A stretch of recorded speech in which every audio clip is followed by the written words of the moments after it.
Aujourd'hui, nous sommes arrivés au cœur de mon étude. Nous allons parler des bienfaits de la pauvreté et du contentement évangélique. Luc 6,20. Heureux vous qui êtes pauvres, a dit Jésus. Est-ce que c'est une bénédiction, ça, ou c'est moi qui ne sais pas lire, là? Pourquoi est-ce que c'est une bénédiction? Parce qu'elle force l'homme à chercher ailleurs son contentement, ailleurs que dans l'argent. Le père Arnold a écrit « Si vous êtes pauvre, réjouissez-vous-en. N'allez pas perdre le mérite d'un si grand bien en supportant mal votre condition. » Oui, heureux vous qui êtes pauvres. Ce fut la première bénédiction que le Christ ait prononcée de son deuxième sermon sur la montagne.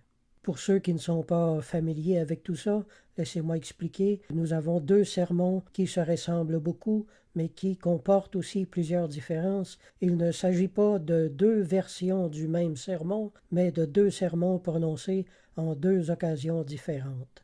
Le sermon de Matthieu 5 a été prononcé sur une montagne en Judée en l'an 29, tandis que celui de Luc 6 a été prononcé un peu à l'extérieur de la Judée en 31 sur un plateau, dans une plaine, dit une autre traduction.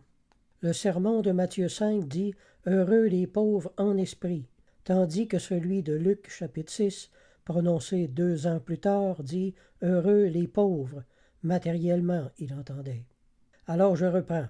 Luc 6, 20. Heureux vous qui êtes pauvres.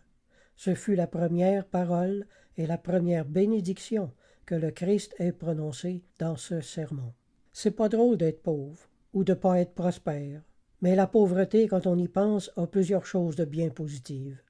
La plus grande, je pense, c'est le fait que ça nous oblige un peu à rechercher autre chose que les plaisirs de ce monde que l'argent nous procurerait. Lorsqu'on ne jouit pas de tous les bien-être de la prospérité, bien nos pensées se tournent plus facilement vers les richesses spirituelles. Être pauvre ou devenir pauvre, ça l'ouvre les yeux. Selon qu'il est écrit en Deutéronome 8.3, et rappelez-vous bien de ce verset, « L'Éternel t'a fait souffrir de la faim, afin de t'apprendre que l'homme ne vit pas de pain seulement. » Voyez-vous? La pauvreté débarrasse l'âme de beaucoup d'impuretés, car celui qui n'a plus de biens terrestres se met aussitôt à la recherche des consolations divines. Le contentement est la vertu par laquelle l'on répudie toute avarice et toute cupidité de son cœur. Le contentement crée un état de bien-être, de bonheur, de joie, de satisfaction intérieure. Le contentement est le sentiment intérieur profond et durable de celui qui a ses désirs comblés. Heureux vous qui êtes pauvres, car le royaume de Dieu est à vous. Le contentement ouvre donc la porte à toutes les richesses spirituelles, aux richesses qui sont en Christ, aux richesses du ciel, qui ne sont pas accessibles aux riches. Cette parole de Jésus correspond aux paroles de Jean 2,5. Écoutez, mes frères bien-aimés, Dieu n'a-t-il pas choisi les pauvres aux yeux du monde pour qu'ils soient riches en la foi et héritiers du royaume qu'il a promis à ceux qui l'aiment? Voilà ce qu'est avoir la vie abondante dont le Seigneur a parlé en Jean chapitre 10.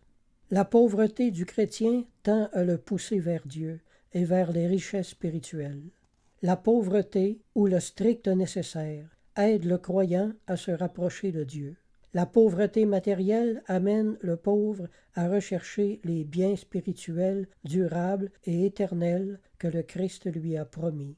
Si la pauvreté ne vous amène pas plus près de Dieu, c'est parce que vous n'avez pas compris l'Évangile, ou que l'on vous a présenté le faux évangile de prospérité. Si vous avez accepté l'Évangile pour devenir riche, comme beaucoup d'Africains l'ont fait, il est bien évident que vous ne compreniez pas ces choses. Vous n'avez pas compris la bonne nouvelle du royaume de Dieu. Mais si vous avez reçu le véritable Évangile, la pauvreté va devenir pour vous un puissant instrument d'espérance, de sanctification et de séparation d'avec le monde.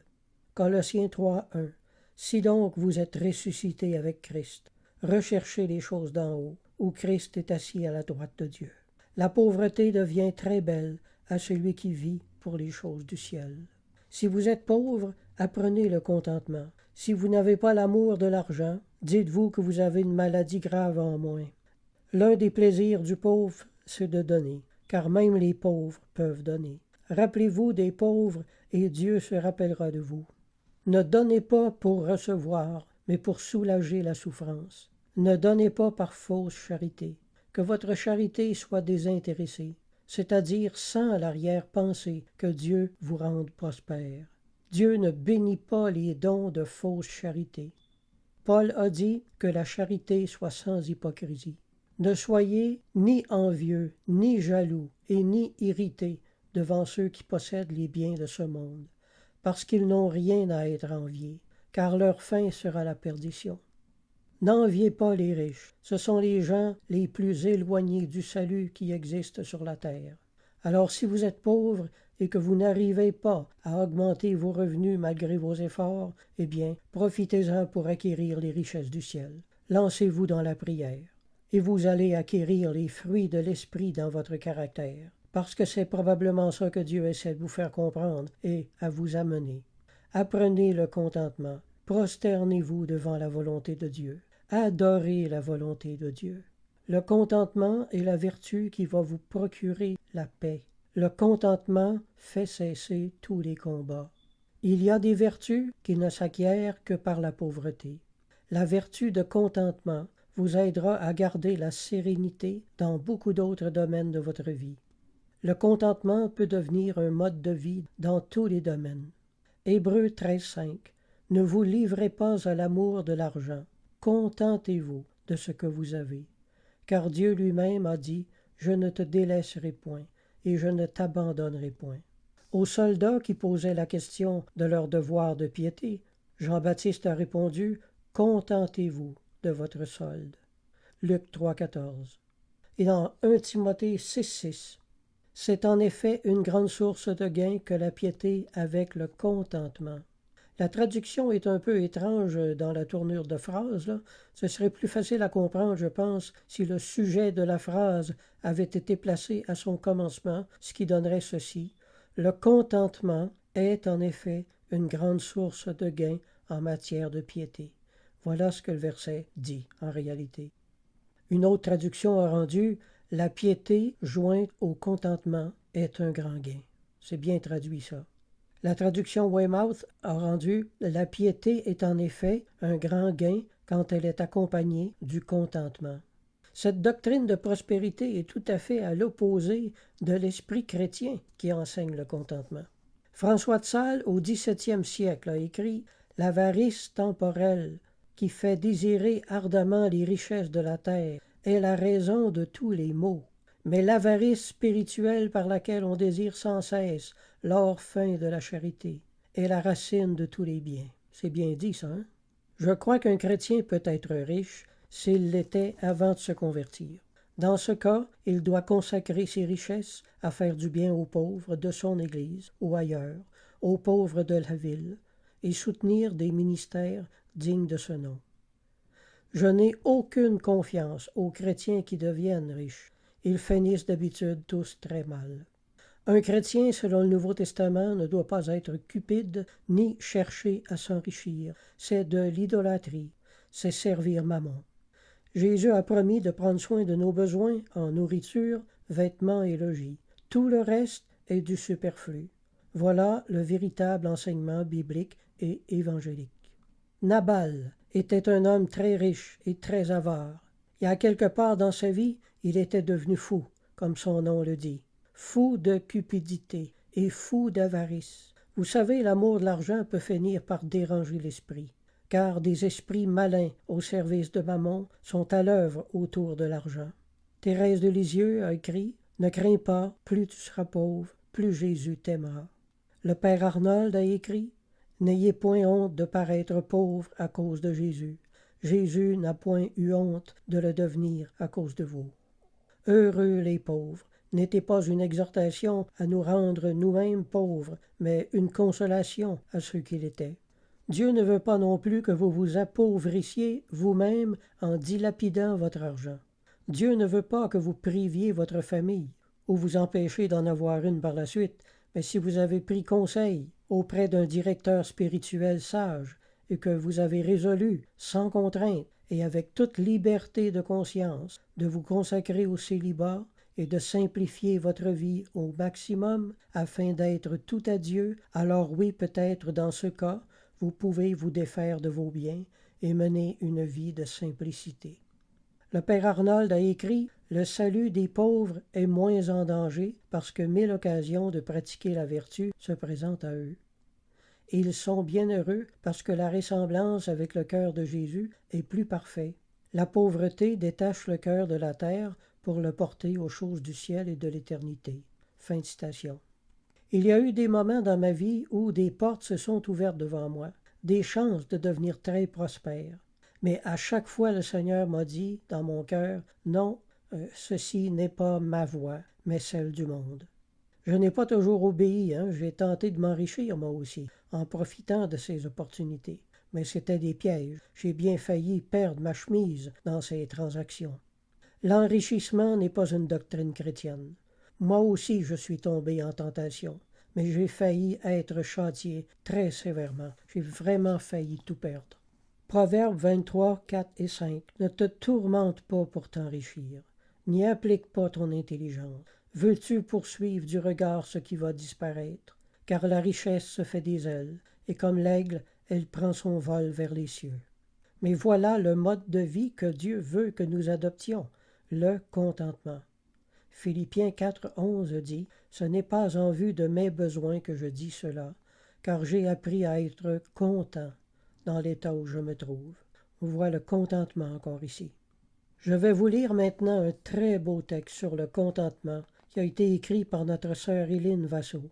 Je commence. « Seigneur, tu as voulu que par le contentement, nous puissions avoir l'esprit libre et dépouillé de toute envie inutile de nous enrichir et de permettre à la convoitise d'amorcer nos âmes, si faciles à séduire et à égarer. J'accepte le contentement comme une faveur provenant de toi ou permise par toi, ceci en vue de la bonne croissance de mon âme, loin des sirènes des jouissances périssables et périlleuses de ce monde. Je reconnais que le contentement me fait cheminer peu à peu vers une simplicité de conduite pieuse, afin d'imposer silence à l'ennemi de mon âme. J'accepte le contentement comme étrangère en ce monde, afin de mieux rejoindre ta volonté sans division de l'âme.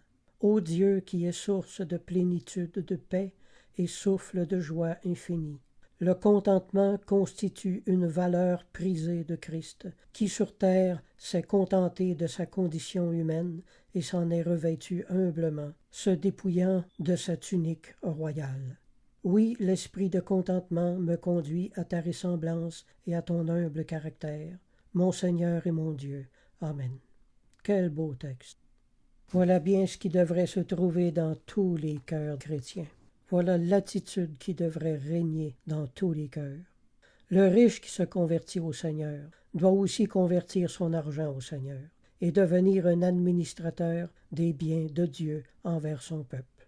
Il est de leur responsabilité de pourvoir, ne serait-ce qu'en partie, aux besoins de ces évangélistes qui ont tout quitté pour annoncer la parole à plein temps. Même les pauvres peuvent donner, ne serait-ce qu'un quelques sous.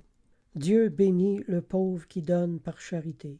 Élie a été envoyé par Dieu à la veuve de Sarepta pour la secourir. Lorsqu'elle lui a fait un pain avec tout ce qui lui restait, Dieu a pris soin d'elle tout le temps que la famine a duré. Dieu ne l'a pas rendue riche, mais il a pourvu à ses besoins. Personnellement, je n'ai jamais été riche de ma vie, mais je n'ai jamais non plus été abandonné par le Seigneur. Je suis très loin d'être riche. Je vis avec environ 680 € par mois. Je n'ai jamais demandé d'argent de toute ma vie à personne. J'ai toujours tout fait à mes frais en opérant mon petit ministère et je suis très fier de ça devant le Seigneur. Je suis heureux et je ne manque de rien. Ma vie est très simple et je l'aime comme elle est. Et si un jour le Seigneur m'accorde un plus gros revenu, je ferai comme d'habitude. J'utiliserai tout ce que je peux mettre de côté pour l'évangélisation. Jean-Baptiste a enseigné le contentement. Jésus a enseigné le contentement. L'apôtre Pierre a enseigné le contentement. Jacques a enseigné le contentement. Et Paul a enseigné le contentement. Aucun apôtre n'a jamais enseigné la prospérité. Chrétien, Notre royaume, c'est le royaume des cieux, et non celui de la terre. Israël était le royaume de Dieu de la terre, n'oubliez jamais ça. Ces lois antiques ne sont pas nos lois.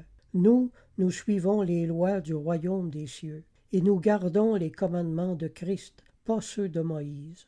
Tout le contraire de l'Ancien Testament.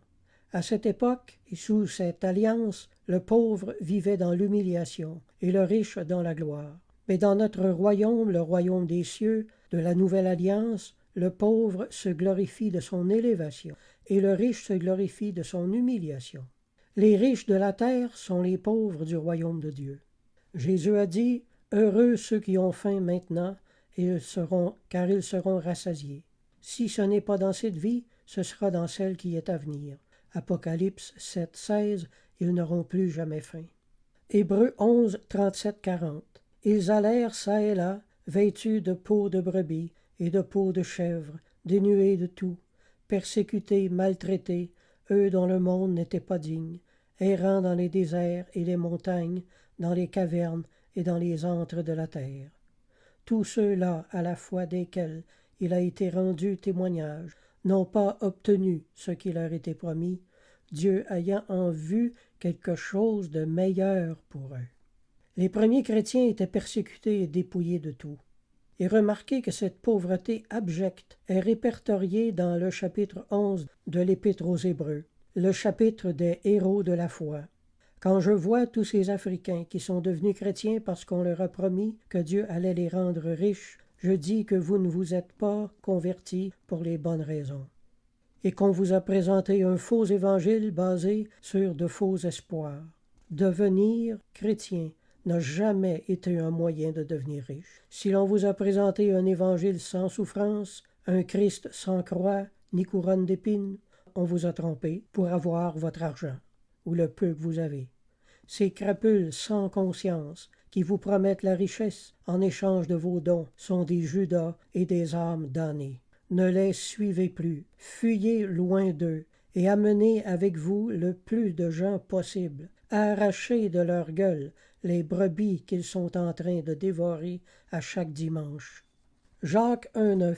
Que le frère de condition humble se glorifie de son élévation. La pauvreté est un honneur élevé. Les pauvres de ce monde sont les riches de Dieu. Mieux vaut amasser les biens de la grâce que les biens de la terre.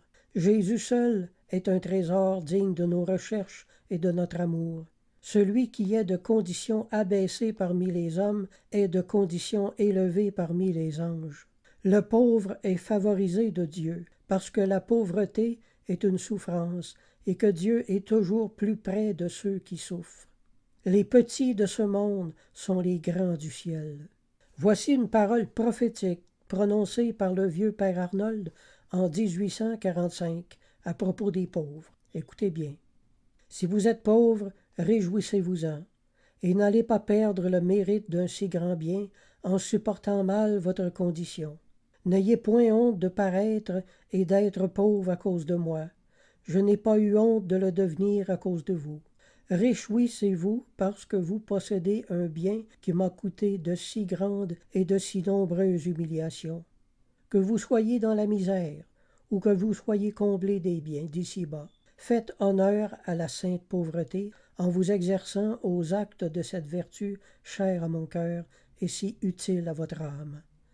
Hélas qu'ils sont nombreux les pauvres qui perdent le fruit de leur pauvreté, et même qui font servir à leur malheur et au péché cet état d'indigence.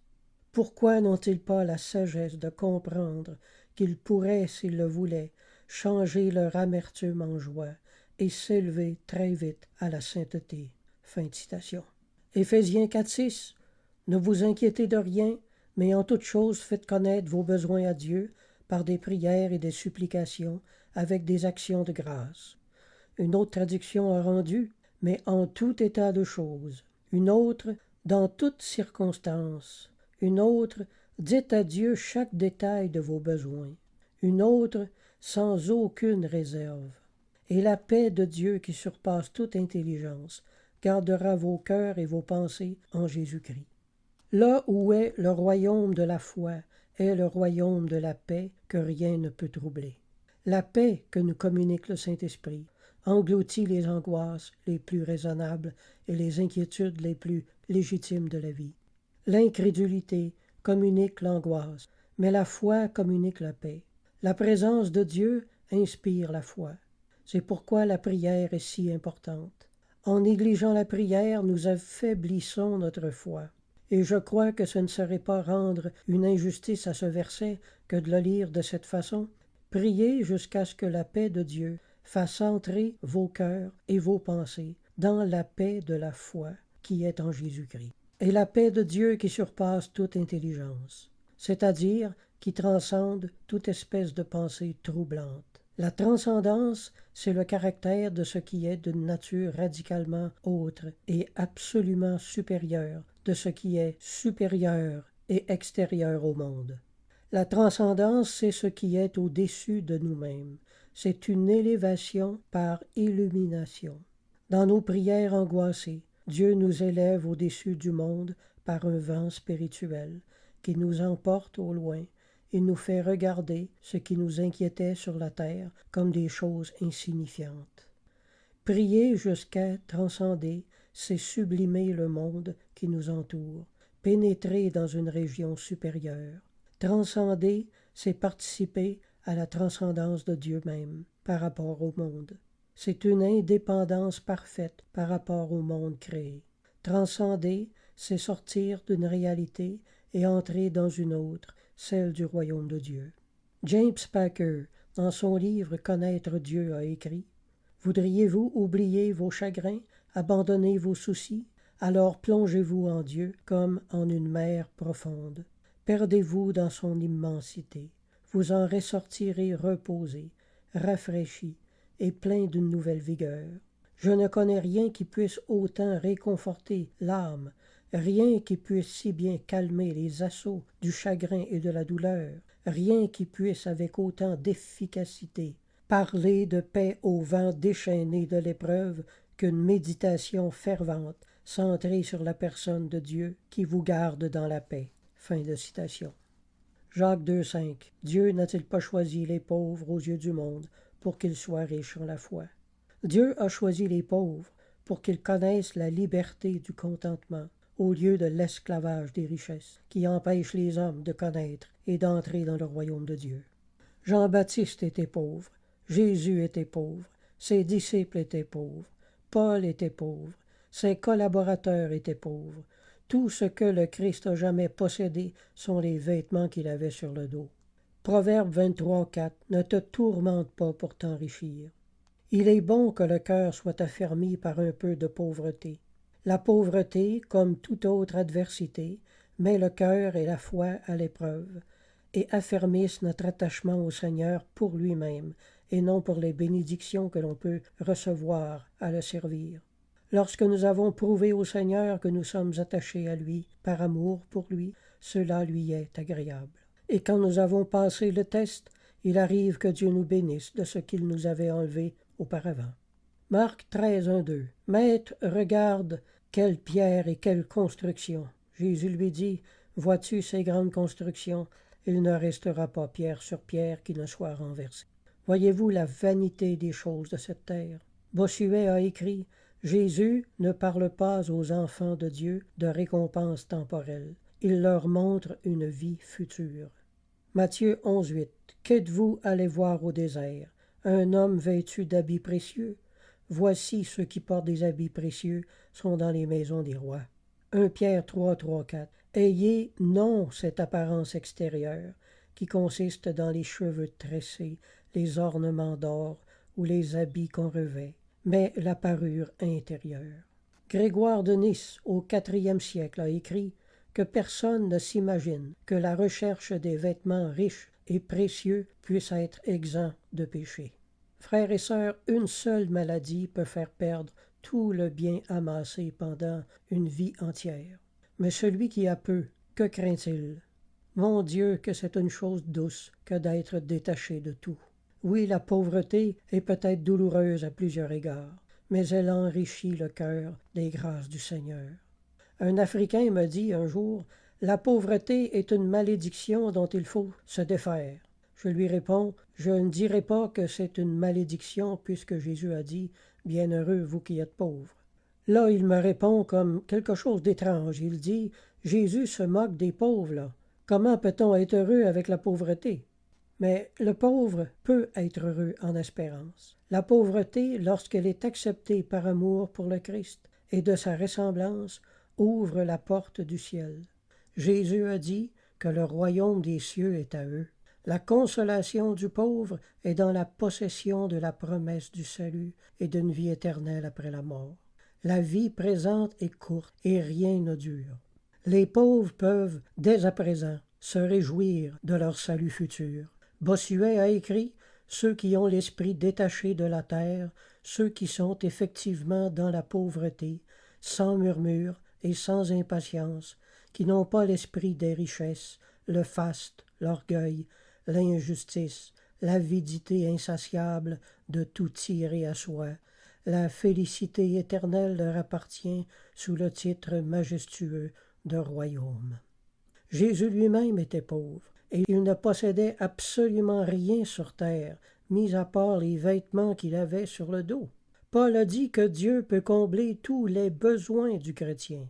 La richesse n'a jamais été promise par le Christ ni par aucun apôtre. L'Africain avec qui je parlais me répond « Alors le chrétien n'a pas le droit d'être riche ?» Je lui réponds « Les évangiles et les autres écritures du Nouveau Testament le déconseillent fortement. L'amour de l'argent et le désir de s'enrichir est un tumeur du cœur qu'il faut arracher et non rechercher. » Le frère me dit « Est-ce que c'est pour ça que depuis des années, je demande au Seigneur de me rendre riche et qu'il ne me répond pas? » Je réponds « Probablement que oui, frère. » Quand on demande des choses qui ne sont pas dans la volonté de Dieu, il ne faut pas se surprendre qu'on n'est pas exaucé. Pourquoi le Seigneur nous donnerait quelque chose qui mettrait notre salut en danger? Je vous le demande. Je vous rappelle 1 Timothée 6. Ceux qui veulent s'enrichir tombent dans les tentations, les pièges et dans beaucoup de désirs insensés et pernicieux qui plongent les hommes dans la ruine et la perdition. La richesse pervertit le cœur et le détache du Seigneur. Alors, c'est évident que Dieu ne va pas nous donner quelque chose qui va nous aider à nous perdre. Le diable bénit beaucoup de ses enfants par la richesse. Le monde est rempli de toutes ces vedettes millionnaires et perverties. Finalement, je réponds à ce frère, « Mon frère, je te souhaite toutes les bénédictions du royaume de Dieu, mais je ne te souhaiterai pas la richesse. Je te souhaite la prospérité, c'est-à-dire que tu ne manques de rien, mais pas davantage. » Voyez-vous, frères et sœurs, être riche était une bénédiction de l'Ancien Testament, mais ce n'en est plus une maintenant.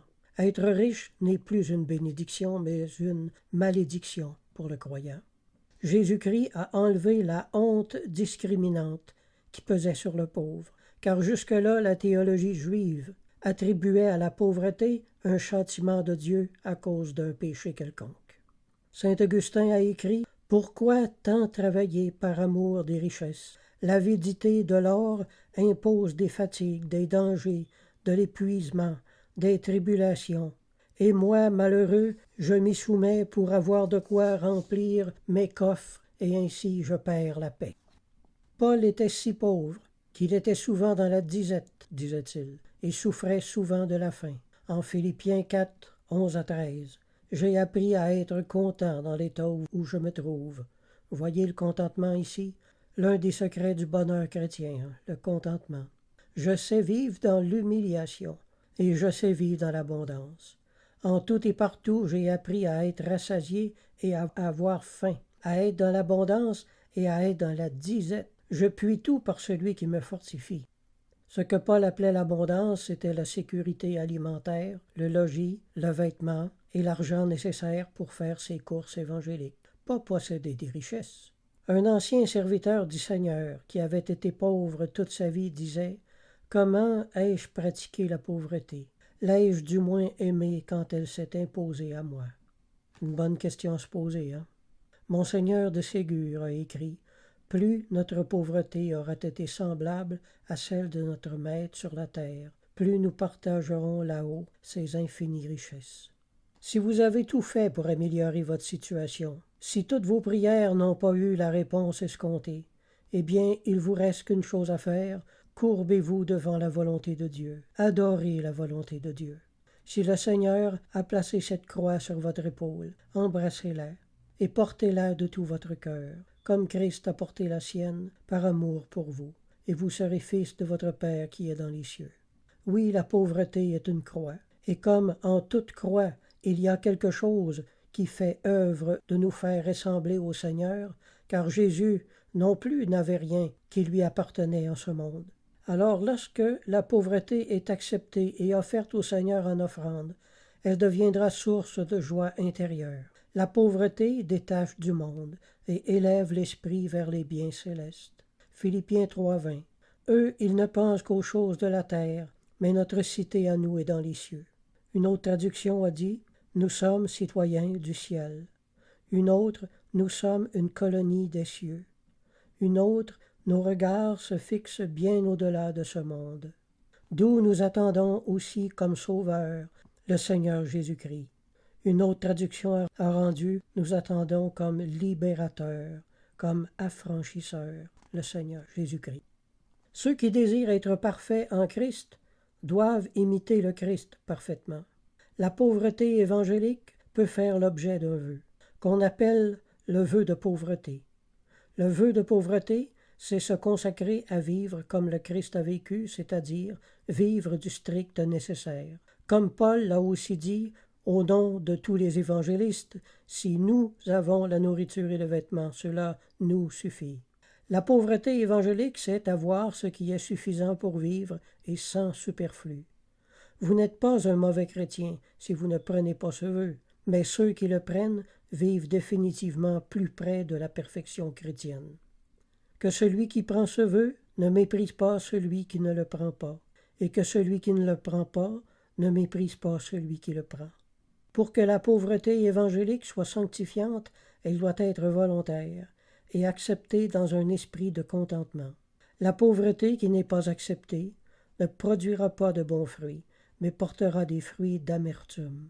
Vouloir mener une vie simple comme le Christ est une bonne chose, pas une mauvaise chose. Je crois à la pauvreté volontaire. Elle libère le cœur et l'esprit de tellement d'inquiétudes.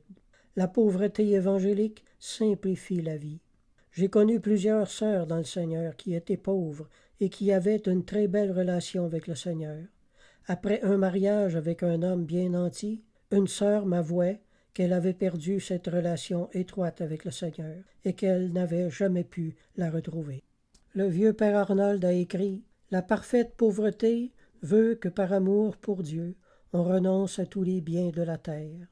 Il est vrai que tous les chrétiens ne sont pas appelés à cette pauvreté parfaite. Ils doivent néanmoins en posséder le premier degré, qui est d'en détacher son cœur.